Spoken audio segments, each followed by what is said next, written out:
എല്ലാവർക്കും നമസ്കാരം. ആലുവയിൽ താമസിക്കുന്ന വിനായക മോന് ആവശ്യമുള്ള സാധനങ്ങളൊക്കെ എത്തിച്ച് നൽകിയിട്ടുണ്ട് കേട്ടോ. സാധനങ്ങൾ എത്തിച്ച് നൽകുന്ന സഹായമല്ല കേട്ടോ, അത് അവന് ആവശ്യമുള്ള സമ്മാനങ്ങളാണ്. അങ്ങനെ പറയാനാണ് ഓരോ കാര്യങ്ങളിലും നമ്മൾ ആഗ്രഹിക്കുന്നത്. ഒരാളുടെയും ഔദാര്യമാവരുത്, ഒരാളുടെയും സഹായമാണെന്ന് തോന്നരുത്. നമ്മൾ അറിഞ്ഞ് അവൻ്റെ വിഷമങ്ങളെ മാറ്റാനുള്ള സമ്മാനങ്ങളായി മാത്രം കാണാനാണ് നമ്മൾ ഓരോ പ്രവർത്തനവും ആഗ്രഹിക്കുന്നത്. നമ്മൾ സ്പോൺസേഴ്സിനോട് ഓരോ കുഞ്ഞുങ്ങളുടെ കാര്യം പറയുമ്പോഴും നമ്മൾ അവരോട് പറയുന്നത് നിങ്ങളെക്കൊണ്ട് കഴിയുന്ന ഒരു സപ്പോർട്ട്.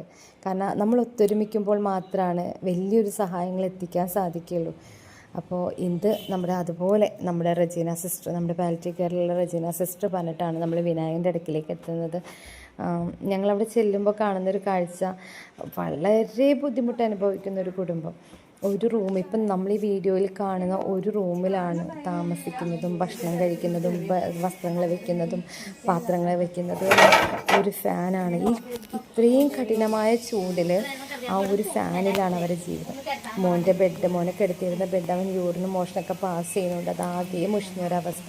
അങ്ങനെയാണ് റെക്സിൻ ബെഡ് നമ്മൾ സ്പോൺസേഴ്സിൻ്റെ സഹായത്തോടെ എത്തിച്ചത്.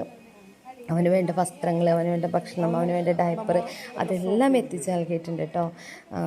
ഒരു മുകളിലേക്ക് നോക്കിയപ്പോൾ കാണുന്നൊരവസ്ഥ, മൊത്തം ഷീറ്റാണ് ഇട്ടിരിക്കുന്നത്, മൊത്തം തുരുമ്പ് വീണിട്ട് വെളിച്ചം ഇറങ്ങുന്നൊരവസ്ഥയിലാണുള്ളത്.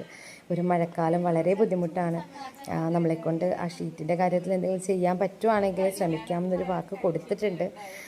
നമുക്ക് ശ്രമിച്ച് നോക്കാം. നമ്മളുടെ ശ്രമങ്ങളാണല്ലോ പല കുടുംബങ്ങളിലും പുഞ്ചിരിയാക്കി മാറ്റാൻ നമുക്ക് സാധിച്ചിട്ടുള്ളത്. നിങ്ങളെല്ലാവരും കൂടെ ഉള്ളത് കൊണ്ട് തന്നെയാണ് ഒരുപാട് കുടുംബങ്ങൾ ഇന്ന് വീൽ ചെയറിലൂടെ ആണെങ്കിലും ഭക്ഷണത്തിലൂടെ ആണെങ്കിലും വീടിൻ്റെ മെയിൻ്റനൻസ് ആണെങ്കിലൊക്കെ നമ്മൾ കണ്ടിട്ടുള്ളത്.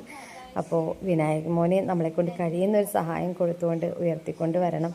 അവന് ഞങ്ങൾ നിൽക്കുമ്പോഴും ഫിക്സ് ഇങ്ങനെ വന്നുകൊണ്ടിരിക്കുകയായിരുന്നു. എല്ലാ പ്രതിസന്ധികളും തരണം ചെയ്ത് ഉയർത്തെഴുന്നേൽക്കട്ടെ പ്രാർത്ഥിക്കുന്നു. Thank you so much.